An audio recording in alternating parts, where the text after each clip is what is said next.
Hi, it's Gail from Bigfoot Researchers of the Hudson Valley. We're out on the Hudson River today on Sunday, and I just thought I'd show you around.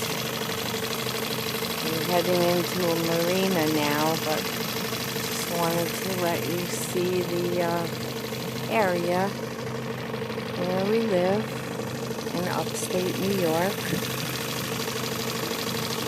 Certainly could be a squatchy place. Lots of cattails, bulrushes, trees, plenty of food in the river. So I just decided to take a video. Look at that nice man in the boat. Beautiful. And we're just heading into the marina now in our 1958 Whirlwind. I'll show you. Yeah, there we go. This is Gary Beatty, my husband.